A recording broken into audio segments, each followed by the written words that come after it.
This is a really, really important event. It's one we've had our eyes on holding for some considerable time, because we know that within the council's workforce there is a huge amount of resource that we need to mobilise. I'm here today because I have an interest, not just as a member of staff, but I'm also a resident.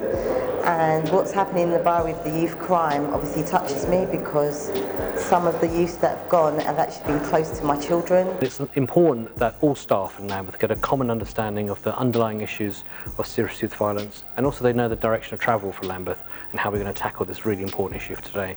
All the different services, statutory services and community services, are really trying to work differently, and that requires us to have different kinds of skills, to be much more outward facing and really listening to communities in ways that sometimes we haven't always done. Public health approach it's just a different way of looking at the issue of youth violence compared to the older, more traditional model, which tend to be focused a bit more on the policing, on the sort of enforcement end of things. I think one of the things that will come out through discussion today is actually how much of those resources needs to be used in partnership rather than isolation, rather than continuing to repeat the same activity that's led by the police or is led by the voluntary sector or is led by the council.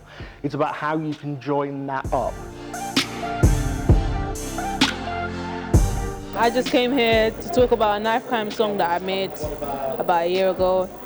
Obviously it's still relevant to the times, so. Time is what I prioritise. Brothers need to get a life instead of trying to take a life. I'm looking forward to the next session, where I think a mother is coming to speak, and a young adult as well, just to hear their side, because that's the reality. Reports are great, but that's all black and white. Hearing a person's real life experiences means much more, and we can relate to that.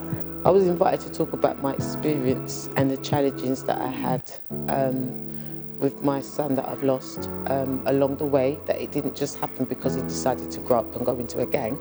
There was challenges along the way, things that was ignored, things that I didn't understand as a mother, and that's why I was invited to the group.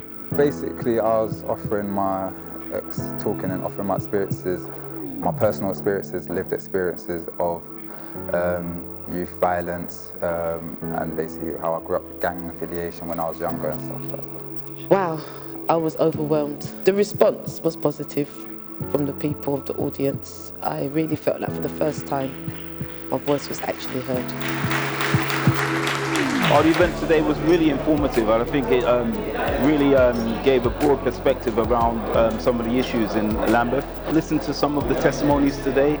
I think it's really important to incorporate a young person's voice and their views in my work on a day-to-day basis. I thought it was an amazing workshop, especially hearing some of the experiences from some of the people involved.